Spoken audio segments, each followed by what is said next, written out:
Cool. We are live. Hi, everybody. Thank you so much for joining us. I'm Jen. I'm your host of Blockchain Banter and contributor at Bancor.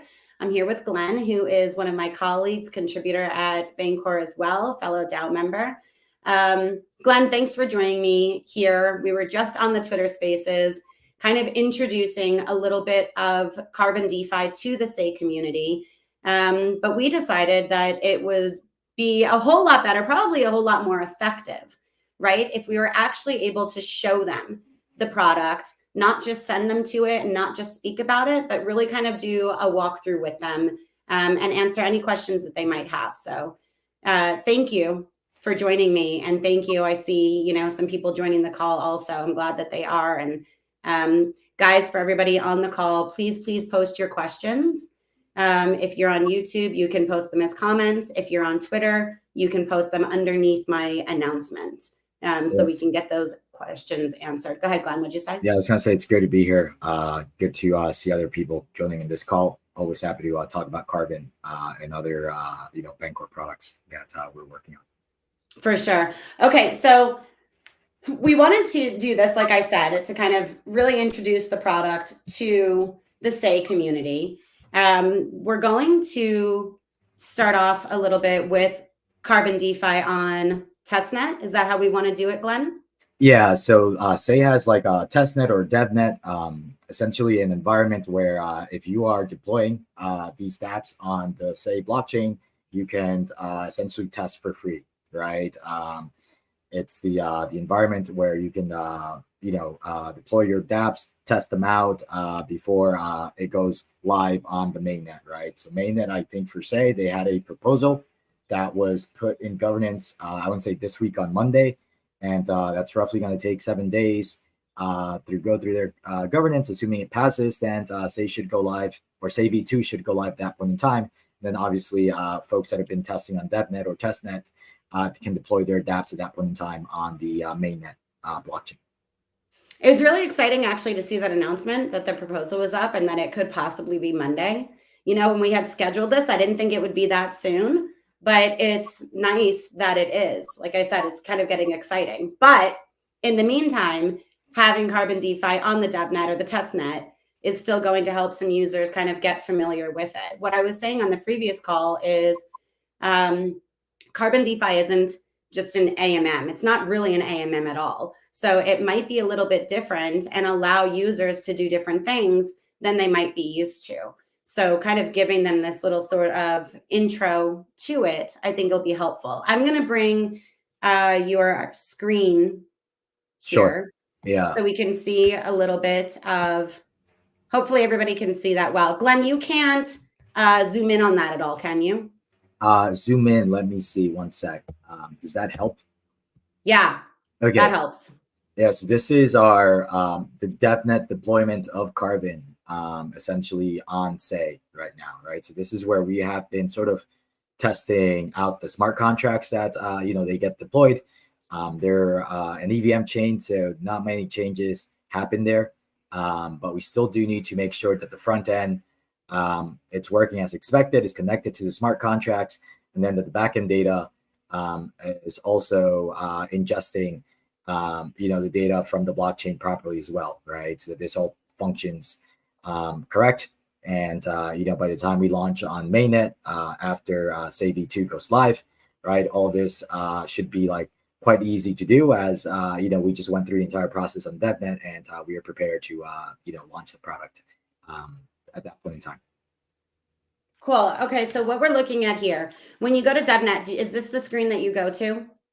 Yeah, so when you go to DevNet for Carbon, you go to say that Carbon DeFi.xyz. This is the DevNet deployment, and eventually, once it's live on mainnet, this will point to the mainnet deployment, right? So this screen that you're looking at is this is one of my accounts on Sei V2, right? That I have already created a strategy with the Sei token and USDC, right? So typically on DevNet, you can wait, Glenn.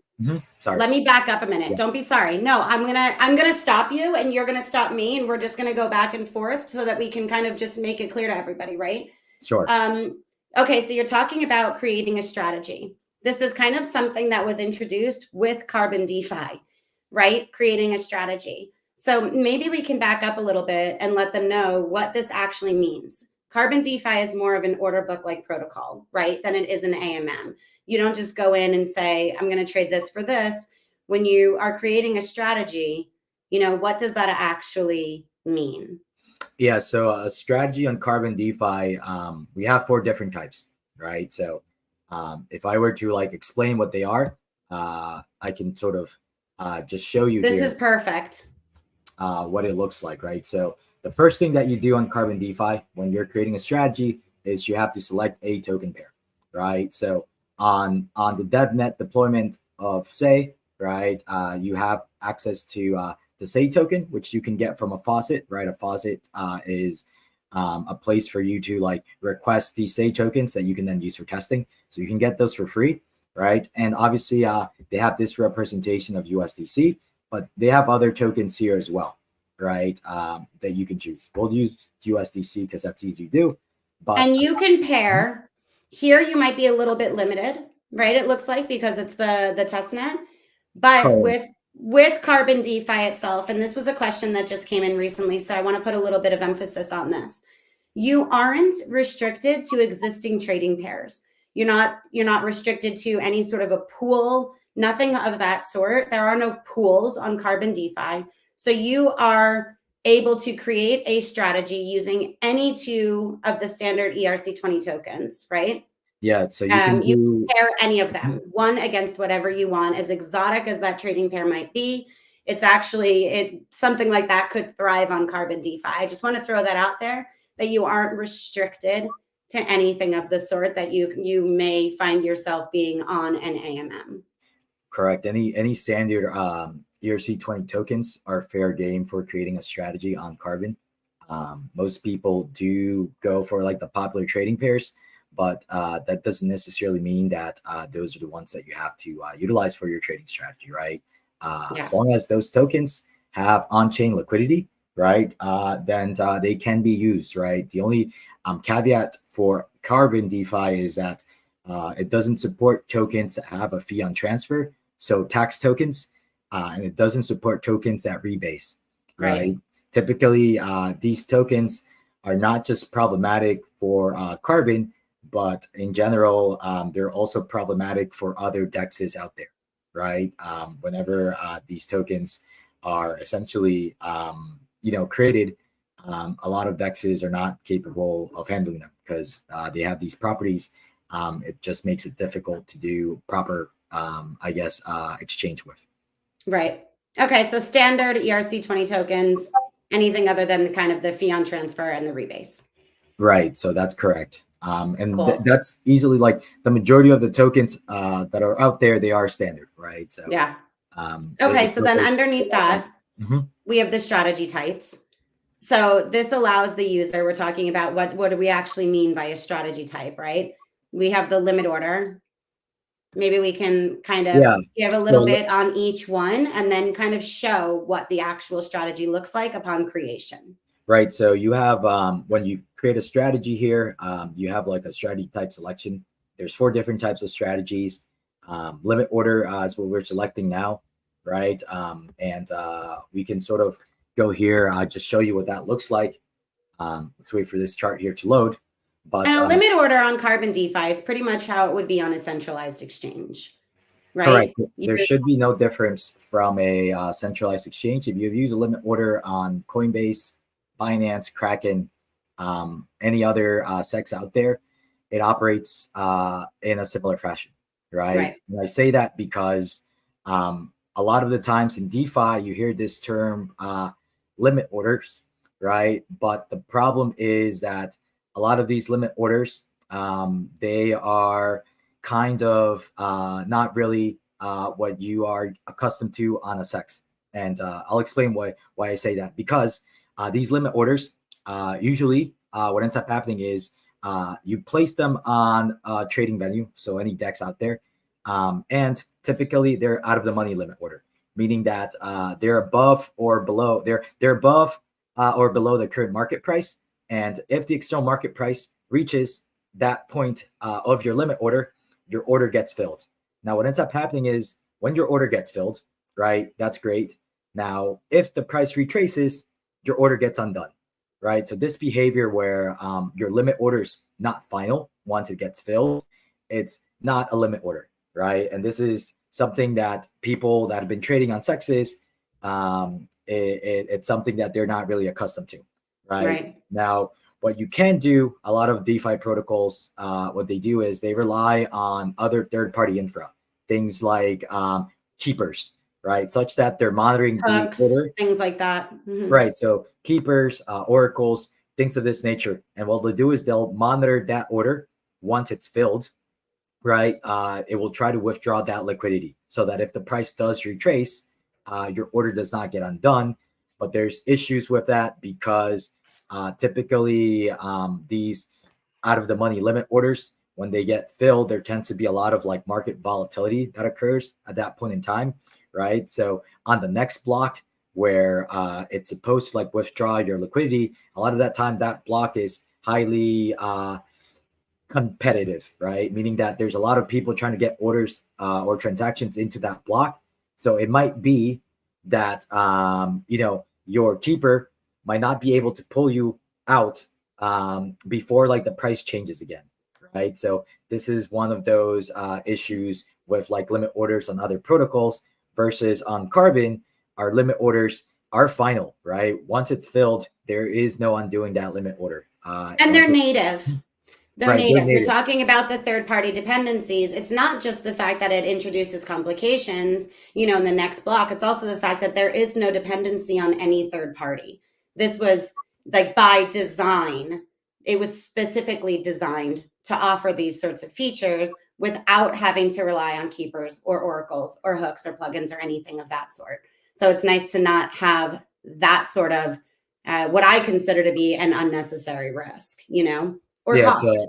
It is a risk because you have other obviously a lot other smart contracts that you're relying upon, other infrastructure that you have a dependency on as well, right? And obviously I would say it's sort of like a clunky implementation, right?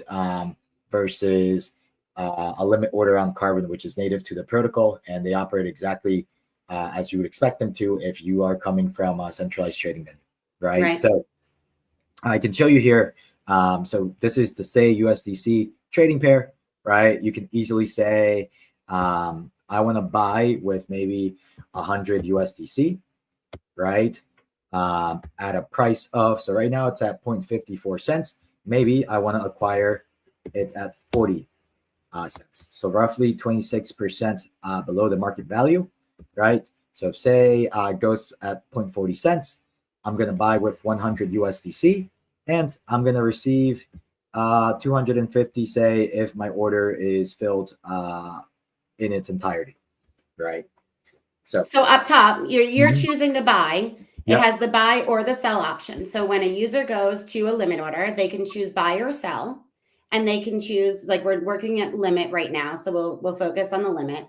They enter whatever price they want, right? And then they enter whatever budget they want. So if they're looking to, like right now you have sell say, before it was buy say. So it's however much USDC they want to allocate towards buying say, right? This is great because so many people, like how many times do you hear someone say, I missed that dip, or, I missed my notifications. I mean, everybody sends, like you set notifications so you don't miss opportunities like this. If something were to happen in the market, all of a sudden that goes down and you're like, I was sleeping, this is a really nice option for, I have a goal in mind. I want to accumulate more at a specific price point. So I'm going to set my orders. Yeah, so correct. So you can do a buy or sell. This is now the sell toggle here. I toggle over to the sell side.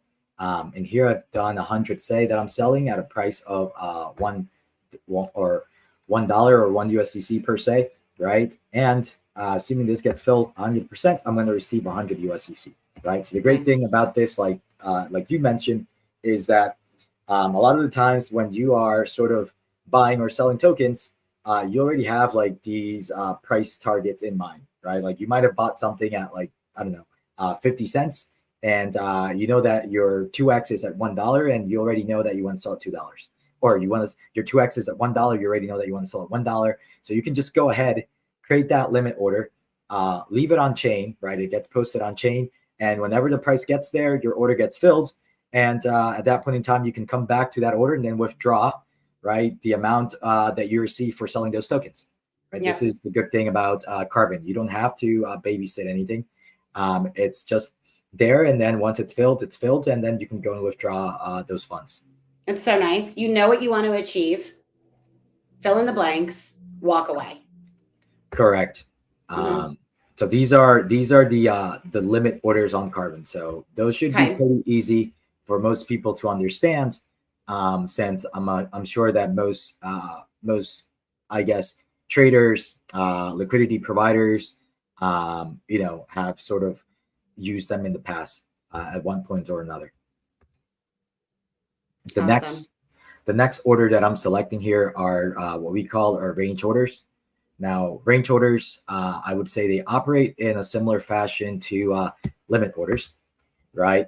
With the difference here being that you're buying and selling between two price points or a range, right? So before, when we were buying, say we said we want to only buy at 0.40 cents, right? Now what we can say here, you know what? I want to start buying at 0.45 cents all the way down to 0.40 cents.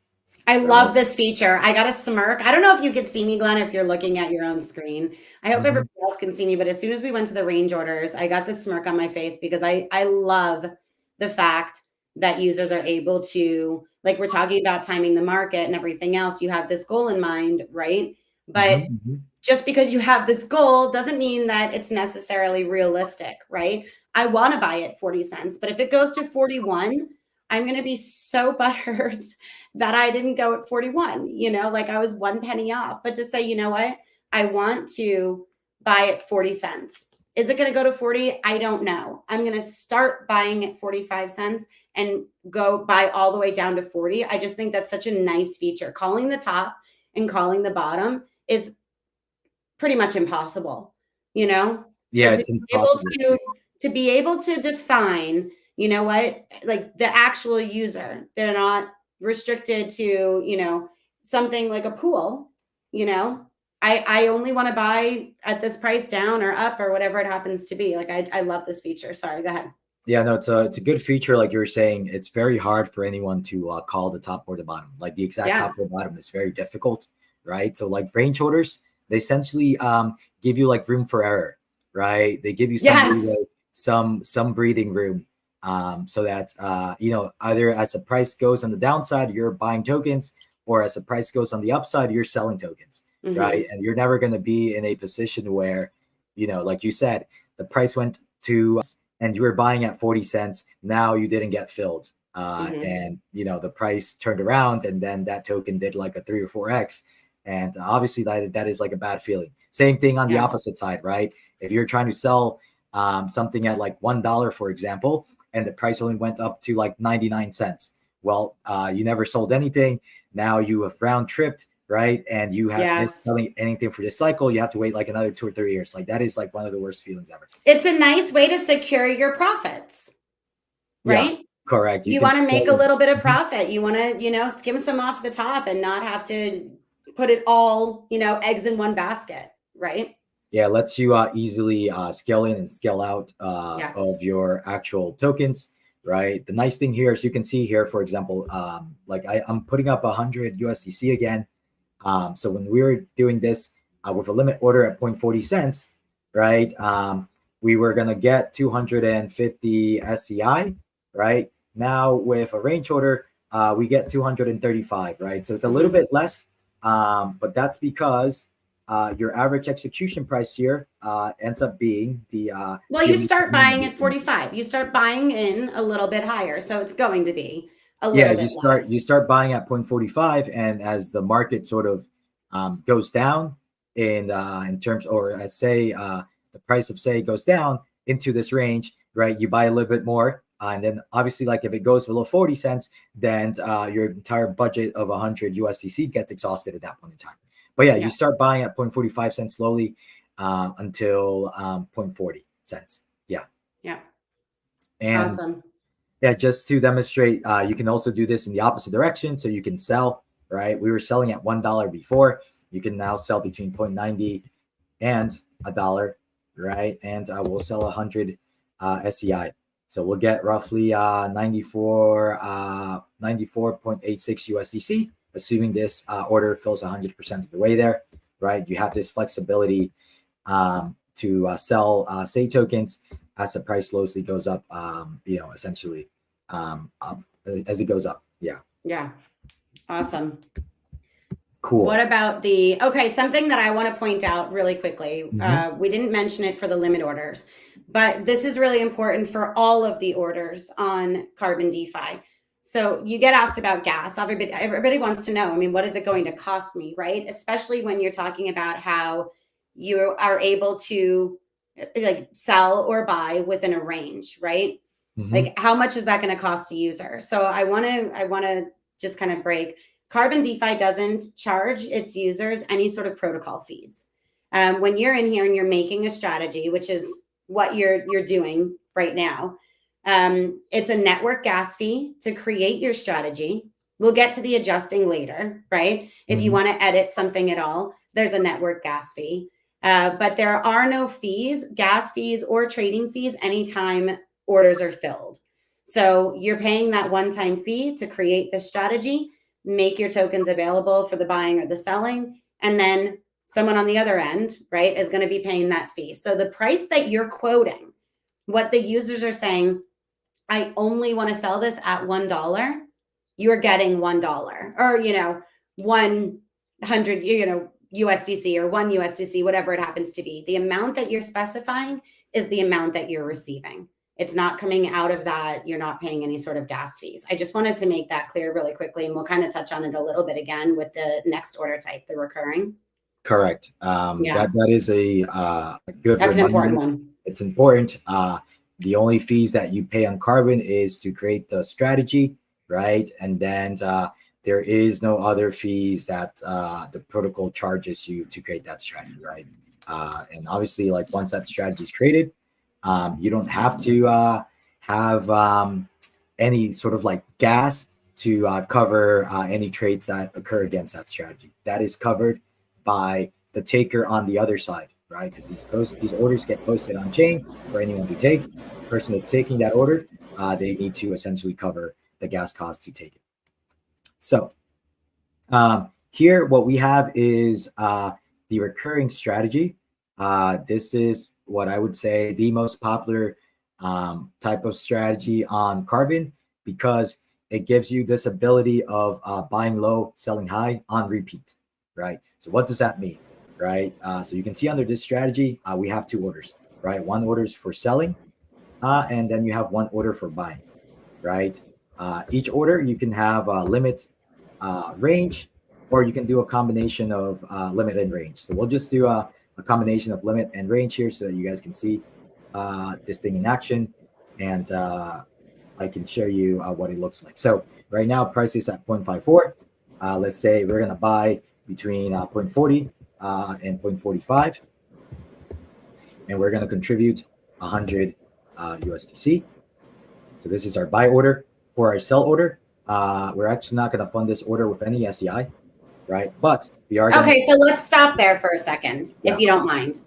So it sounds kind of funny when you introduce this, strategy type or this order type to anybody who's unfamiliar, because they're like, yeah, thanks. Like, obviously I want to buy low and I want to sell high, right? But this is something that is completely automated. So you go in and you're like, you know what? I want to buy some more SEI SEI when it goes from 45 down to 40. And I already know I want to double my money. So I know I'm going to want to sell at $1 or 90 cents up to $1, whatever it happens to be, So you set these orders. Now, Glenn was just saying that he's not going to fund his sell order.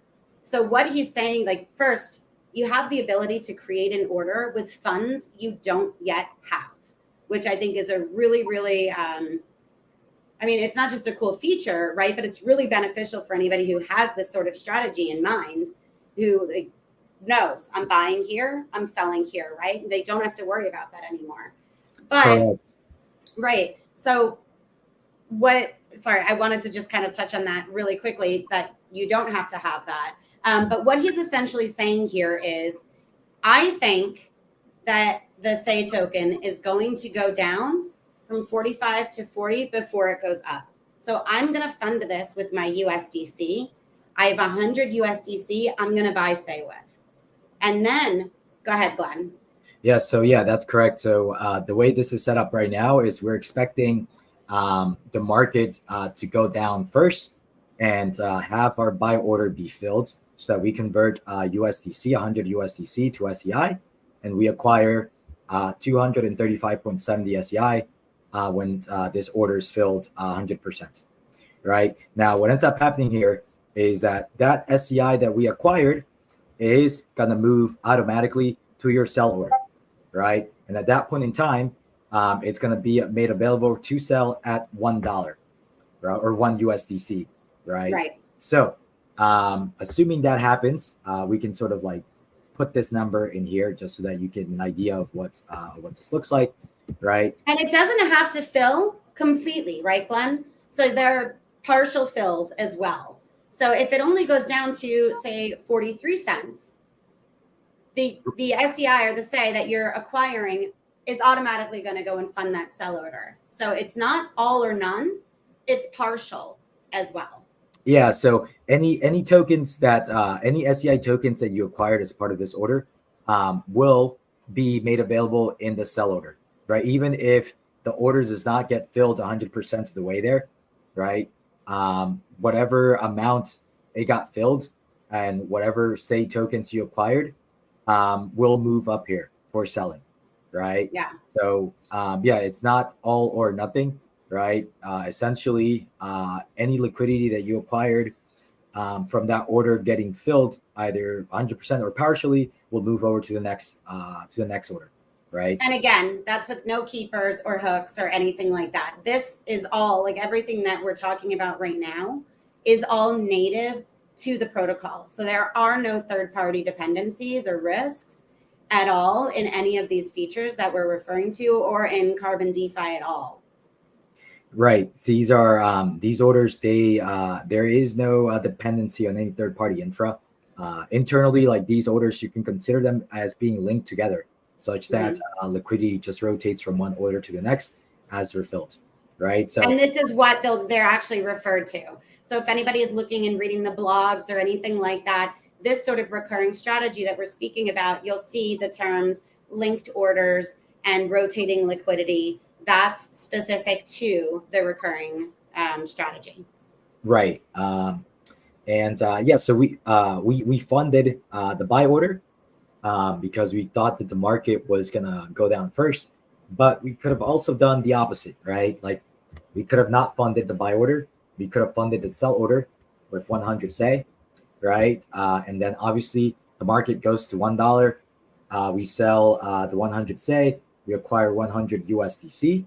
Now that USDC is made available for buying at a lower price point that you have selected here. So it's however you choose to fund your orders. It's essentially the view of the market that you have. Now, you can also say, I don't know what the market is going to do, right? If it's going to go up or down, I have no clue. So I'm just going to fund both of my orders. Right. So that is a perfectly normal strategy where you're funding a buy order and a sell order at the same time. If one of these gets filled first, then that liquidity that you acquired is immediately made available in the other order, and vice versa, right? So this liquidity just rotates from one order to the next, and hopefully the more times this happens, the better it is for you, because essentially what you're doing here is you're capturing the spread that exists between these two price points. You're capturing the spread that exists between these two price points, and that becomes your profit, right? This is that behavior, buying low, selling high. If you do this multiple times over a certain time period, this is how you make your money from trading, right? And it's not you doing anything. What you're doing is creating this strategy, and this is all automated. So once the strategy is created, as long as that token, there's that sort of volatility profile and it continues ranging within those price points that you had created or you had determined for your strategy, this will automatically continue to execute. So this buy low, sell high that Glenn was saying is on repeat. It's automated and it's going to continuously repeating. And like we had said earlier, all of these orders being filled and the rotating of the liquidity, this is at no cost to the strategy maker. So you pay that one-time network gas fee to create your strategy. And then all of the rest of this is automated and at no additional cost. Right. It's automated at no additional cost to the maker here. So no matter how many trades happens within this strategy, right? You're not covering that gas cost for those trades to occur. Someone else is actually paying that on the other side to take those tokens. Right. So these are the what we call the recurring strategies on Carbon, which gives you that buy low, sell high functionality on repeat. Cool. And then lastly, we have this concept of what we called overlapping liquidity, right? And overlapping liquidity is essentially like it's a concentrated liquidity position. It's concentrated liquidity, but fancy. Yeah, it's concentrated liquidity with some extra, with some improvements, I would say, or more flexibility than what people are normally used to in other like concentrated liquidity protocols, right? So obviously, you select your range here. We'll just do 0.50 to 0.60 here, right? So this is the range that we have selected for this concentrated liquidity position, right? You indicate your spread. This is also known as like the quote unquote fee tier, another protocol, right? Well, we have a few options here, but you can select your spread to be whatever you want it to be, 1%, 2%, 3%. And you can see here that as I'm moving the spread, there is like a gap that is sort of starting to appear on each edge here, right? So that gap, see how it's like starting to appear there, right? And essentially what this means is that, okay, as you are, as the price of SEI is going up, right, you're selling SEI for USDC, right? And it's the opposite direction, right? If the price of SEI goes down, then you're buying SEI with USDC, right? So at some point in time, when you get to like some of these like boundaries, right? What you're telling the market here is that, okay, I am going to sell all the way up to 0.60, but right, if you want to essentially sell that token back to me, right, I am not going to buy it back from you at 0.60. I'm going to buy it back for you at a lower price point, right? This is that spread or fee tier, right? So that gap is essentially how you are going to be making your gains here as a liquidity provider, a market maker, a trader, whatever you want to call yourself, right? That spread is what you're capturing as your profits, right? And obviously, the higher the spread, the more profits you can capture. But you have to keep in mind that this has to be like in range, or else it's never going to trade, right? So that's something that you always have to be cognizant of, right? Making sure that you're in range so that you're capturing that market movement within this strategy, right? So we selected our min max price, right? We selected our spread, right? And then here we can select the budget, right? And it's going to tell us how much we're going to need based on how much tokens we're going to input. So if we put in 100, say, it's going to tell us that we also need to put in 47.81 USDC, right? If we put in 200, say, we're going to need 95, right? And that's determined based on the range that you're choosing, the spread, and I guess the current market price, right? So this is the overlapping strategy on Carbon, which you can consider a concentrated liquidity position on other dexes with the flexibility of having your own spread or fee tier defined. We don't limit you on the min and max sell price. These are not ticks that you're bound to right? Or buckets, right? Literally, this can be any min price, max price. The only limitation here is like the resolution of the blockchain itself. And three, what you do not see here is as this thing is trading back and forth and you're earning that spread or that fee tier, right? That money that you're getting here is essentially recompounded back into your strategy, right? Okay, that's what I wanted to touch on. Right. Mhm. So for anybody who is, might have been familiar or might be familiar with a concentrated liquidity position, right? Yeah. The money that you're making, that fee that you're earning, or that profit, whatever you want at the spread, whatever you want to consider it, that is not on traditional concentrated liquidity models being automatically added back in. So there is no auto compounding.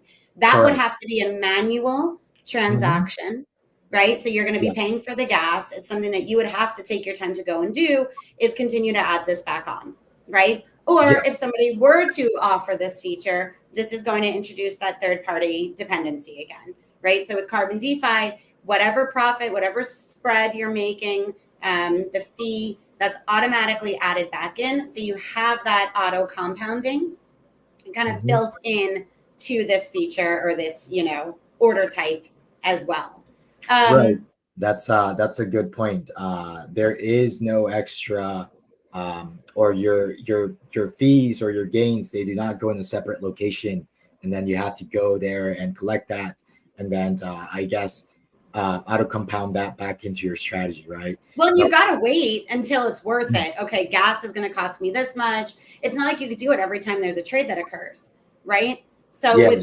with this, it's like it's not just gas efficient and time efficient, but it's actually more capital efficient as well because it's automatically being added back in. You don't have to wait until you have the right opportunity or it makes sense to do so. You know, so Yeah. I Mhm. wanted to just kind of touch on that a little bit. I also really kind of wanted to touch on a lot of traditional concentrated liquidity models. You're restricted to the types of pairs that you're able to provide liquidity for, or if you create a liquidity pool, it's kind of dependent on a few different things. With Carbon DeFi, this isn't necessarily the case because there are no pools and because of the way that I say orders are filled, but the way that your strategy is traded against. I thought maybe if you wouldn't mind, we can touch on the fact that Carbon DeFi pulls network-wide liquidity to trade against your strategy. Right. So yeah, that's correct. You're not restricted to having an existing trading pair exist on chain for your strategy, right? So you can literally create a The most strategy. off the wall trading strategy with two random tokens that you would never think to pair, but you can, Yeah, right? any two random tokens you can create a strategy around, as long as they have some on-chain liquidity, right? So Mm-hmm. typically, I'm going to say like on SCI, there's going to be a lot of tokens that are going to have a pairing with the Sei token, right, Right. which is the native token of the blockchain, right? And you will not see too many tokens paired against each other outside of that, unless it's like a stable coin or maybe something popular like BTC or ETH, right? So, for example, I know Sei has certain tokens that are of like the meme category. They have like Saiins is one of those, right? You might want to trade Saiyan against another token that exists on Sei for a project or protocol, right? Right.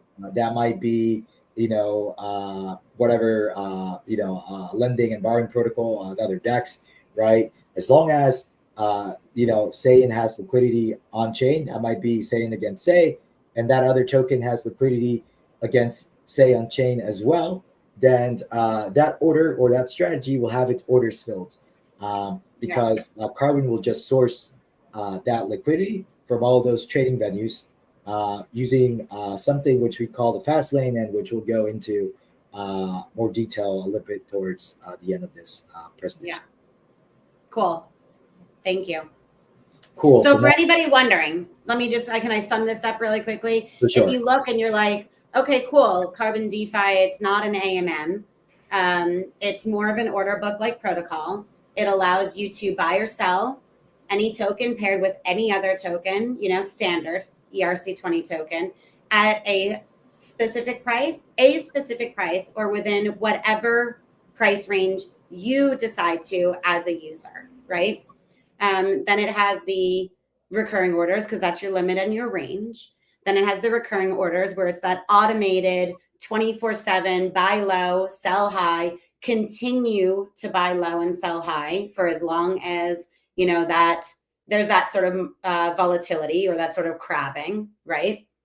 And then there is the overlapping, which is the concentrated liquidity position, but with more control, more options, more features built in, and for the users, for the maker.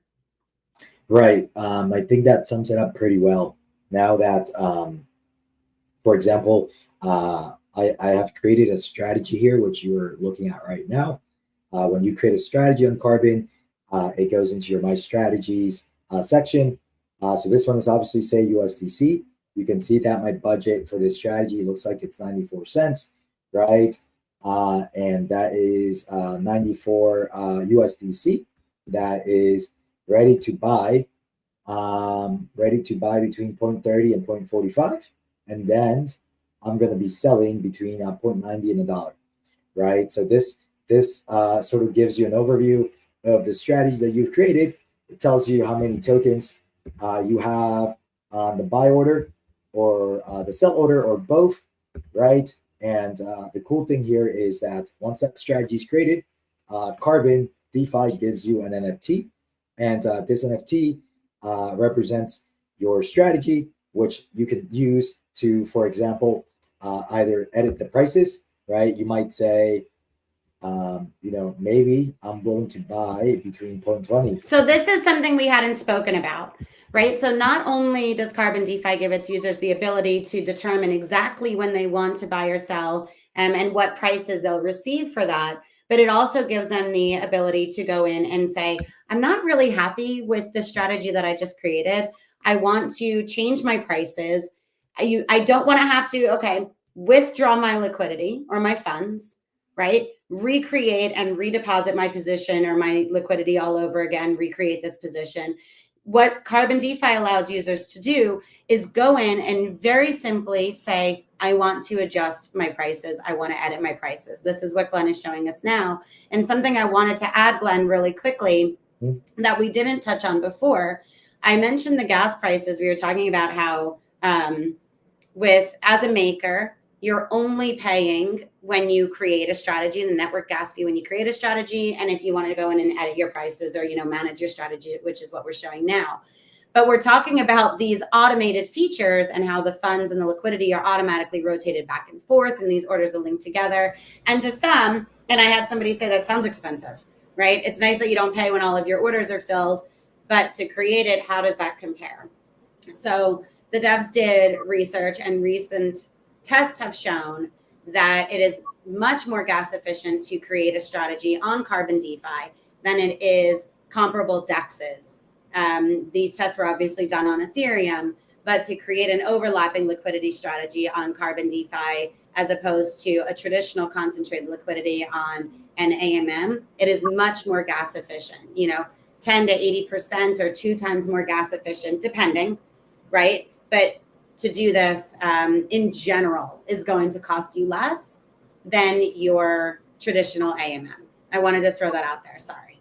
Yeah, the gas costs on Carbon are very, they have been optimized.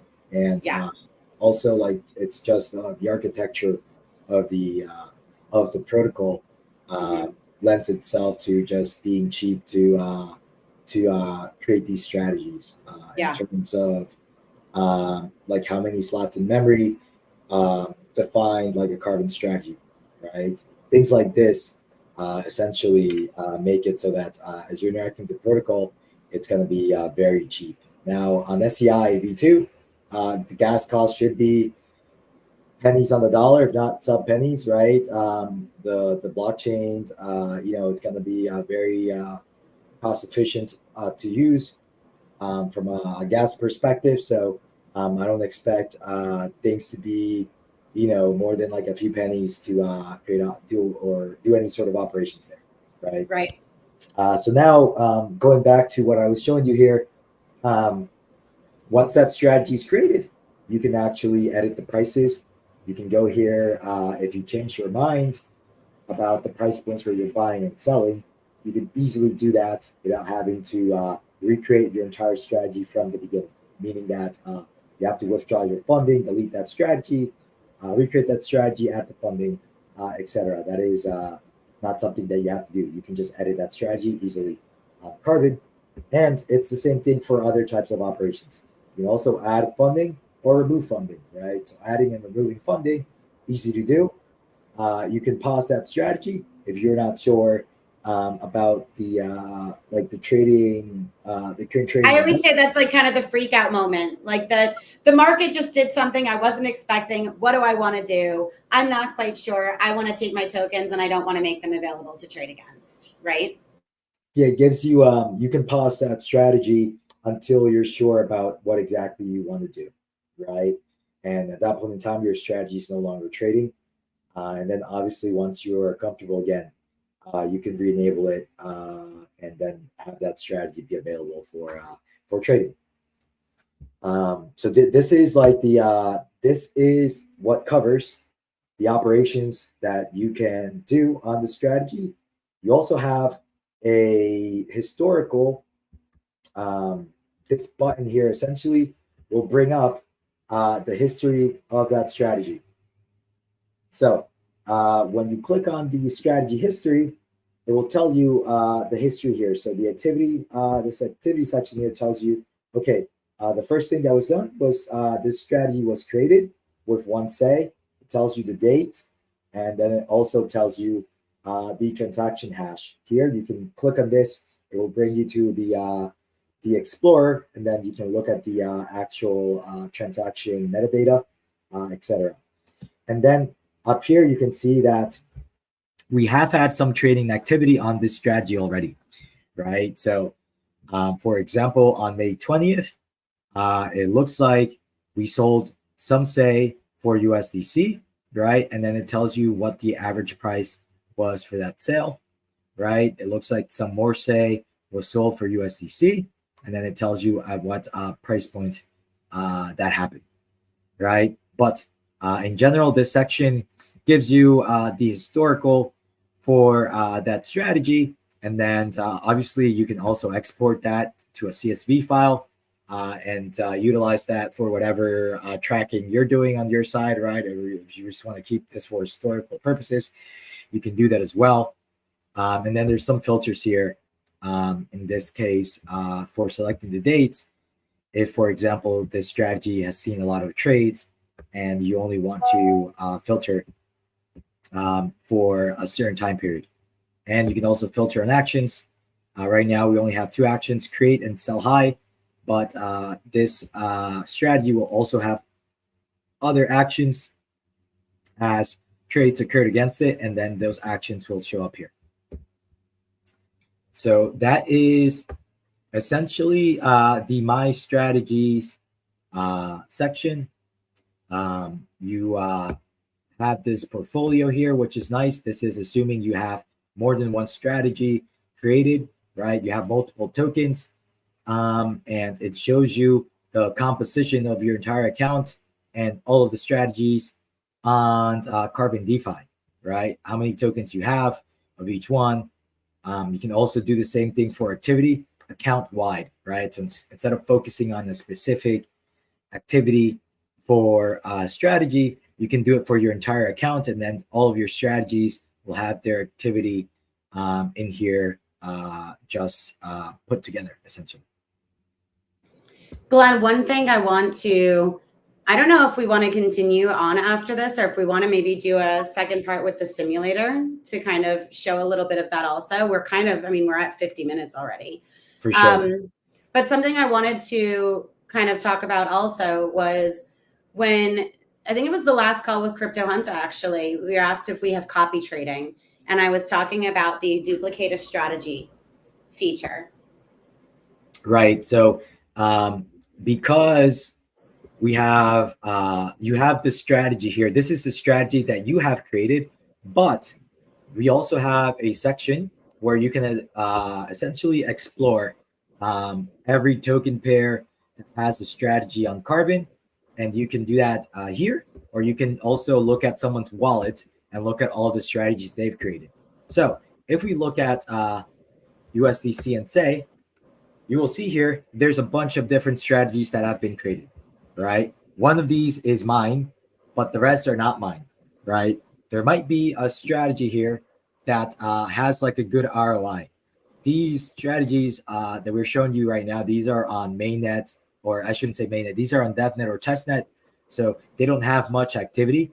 But on mainnet, a lot of these strategies will be trading back and forth, and you might find one that will have essentially good price points that they're buying and selling at, and you might want to do something similar, right? When that happens, you can essentially go here and duplicate that strategy, and then copy it as is. If you select that option, it will essentially bring you to the create strategy option for what you just selected, right? And then you can input your budget for your strategy, right? And obviously the min and max price points for the sell order, these are pre-filled for you based on the one that you're trying to copy.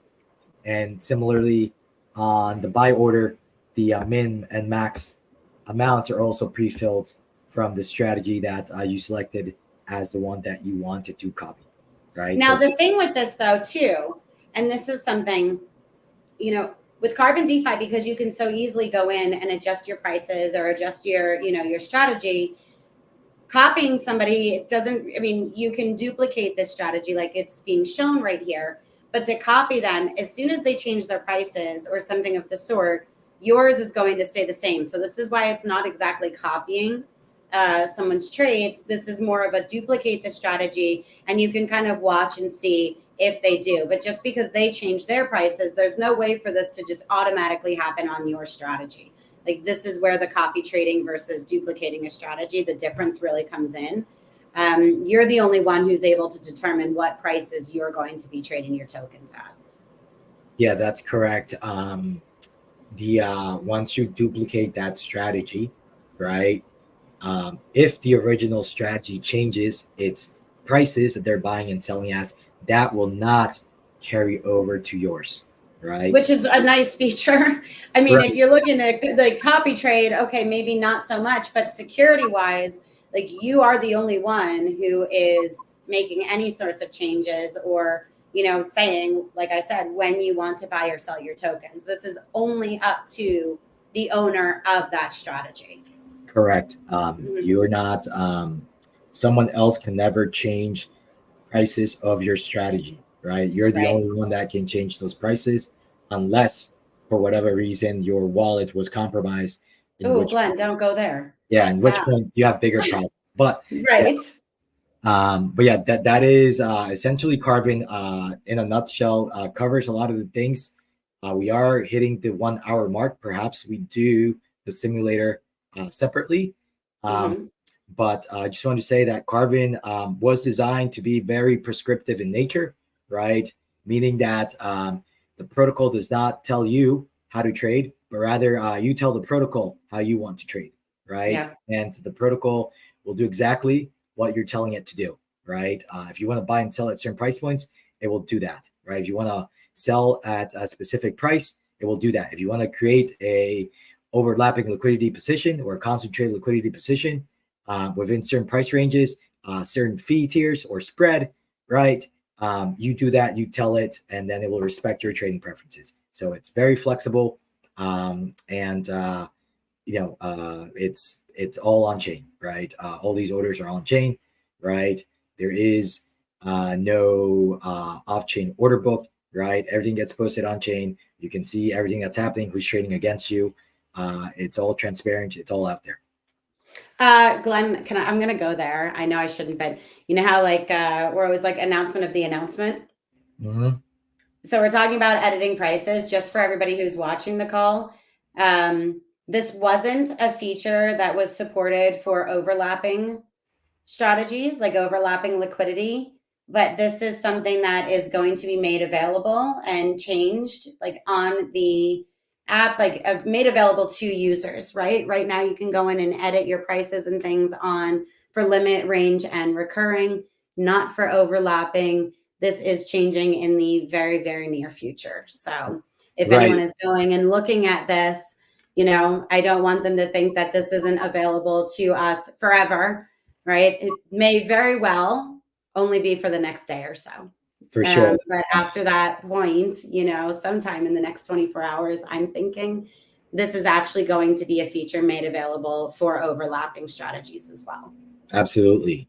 We're constantly improving the product. The overlapping strategies, they actually existed since day one. When Carbon launched, we did not have them on the UI because we did not have the actual flow created yet, right? We were trying to get this thing out to market as soon as possible. And when we launched, it was very bare bones, right? You didn't have a portfolio. You didn't have historical activities.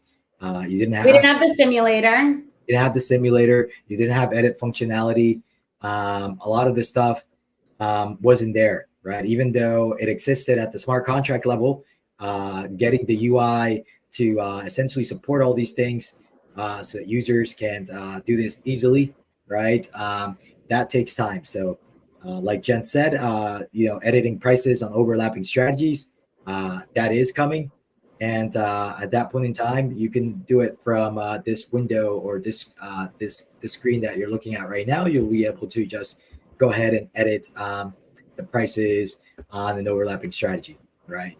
Something that I was saying, Glenn, on one of the other calls also is, like, I'm excited to have this be a Bancor like native deployment on Sei, because kind of this goes with what you're saying right now, is that as features, I mean, there are so many different features that are being worked on and being added. And, you named a few of them, the simulator being one of them. Although Bancor licenses the right to deploy these smart contracts, and you'll see that there are licensed deployments on other chains or other networks, these features are made available to the licensees. Whether or not they want to add these or when they add them, if they choose to, is really up to them. But I like to think that because this is a Bancor deployment itself on Sei, that the Bancor native deployments will be the first to see these new features being added. So the Ethereum community, the Sei community, they'll be the first ones who have access to each of these new features as they're being rolled out and introduced. Yeah, that's a good point. The DAO, the Bancor DAO voted to have Carbon DeFi deployed on SCI V2. Mm-hmm. So this is essentially a deployment of Bancor, right? Yeah. That's going to live on, say, V2. And the only other deployment outside of that is on Ethereum. So this is quite exciting, I would say, for us in general, because we've always been pretty much native to Ethereum throughout the entire lifetime of the actual protocol or project, right? So we're sort of starting to go to other places, which we are, excited about because of the value proposition that they provide. And, we do think that Sei V2, it's going to be, one of those chains that, it's going to deliver on what it's essentially. And has that sort of longevity. Right. Correct. Yeah. I want to thank BlueHawk80 really fast. I know I see you in your comments. I know you've been following Carbon DeFi. I wanted to say thank you for not only following along and tuning into this one, but to previous videos and things that we put out as well, the live streams, for asking your questions and adding your comments. I'm so glad that you find Carbon DeFi to be a legit project. Any questions, please continue to reach out to us. And thank you, Crypto Hunter. Hold on one second, Glenn. I'm going to share this one as well. Cool. This is very lovely. We think you're lovely. Thank you for being such a great host to us, and for encouraging us to do this. Definitely want to say thank you for that as well. I see Paper Street. I don't even know if he's going to be embarrassed, but can we talk about how handsome he is? Will is one of our big supporters and has been from, I say us, like just the Bancor DAO in general, big part of the Bancor DAO. Very handsome man. Cool. Well, Glenn, thanks for jumping actually, up here. I want to say that he is very handsome. I've actually met He is handsome. him IRL, and if I was of the opposite sex, I would totally. Oh, you would. Okay. Yes. Well, there you have it, Will, in case you were wondering. Yeah, what I was going to say, I was going to say something real quick, Jen. We are on Telegram. We do have a Carbon DeFi channel. If you have any questions, please join us there. Feel free to ask us directly via DMs. We are on Twitter. I know I keep my DMs open. Jen keeps her DMs open. I think most of us contributors, we're easily accessible on Telegram, on Twitter, on Discord. I'm on Discord as well. We have a Discord there. I'm always there. But yeah, you can easily reach out to us if you have any questions about Carbon. Join our Telegram, our Discord, just come there and if you have any questions about the protocol or around strategies, I'm more than happy to talk about that. Yeah. And I did share the link for the Telegram, or at least like the handle. It's Carbon DeFi XYZ. I always recommend going to the official Twitter accounts to get those links for the Discord and for the Telegram. You can find them there very easily. But yeah, like Glenn said, I mean, both of us are always available to answer any questions. Glenn, I'm going to get with you offline and see maybe when we could do another one of these with the simulator. That sounds Thursday, maybe tomorrow. I don't know. Yeah, We'll put out an announcement, but I mean, I'm available tomorrow at the same time if you are. So yeah, it sounds good to me. We can certainly do another one for the simulator, which is awesome. Another useful tool for these like strategy creations on Carbon. Yeah. And I recommend going to the website too, you guys, for anybody who wants some more information. It's carbondefi.xyz. And you can kind of read through some of the information that we have there. You can check out the app yourself, like the live deployment on Ethereum with the simulator in the meantime. And there are blogs there as well. So cool. Glenn, thank you so much for joining me up here. To all of the viewers, we've got almost 500 people who have tuned in to watch us live, which is amazing. Thank you guys so much. I did say that we were going to do a giveaway, Glenn, and I am thinking maybe I'll take this offline with you, but okay. We'll announce that. Cool. Amazing. Yeah, that's great. Whoever wins, it's good swag. I like it. I love our swag. Okay, awesome. Thank you, Glenn, and thank you again to all of the viewers. Tomorrow, same time, we'll put out an announcement. Thanks, guys. Have a good one. Cool. Thanks, guys. We'll see ya.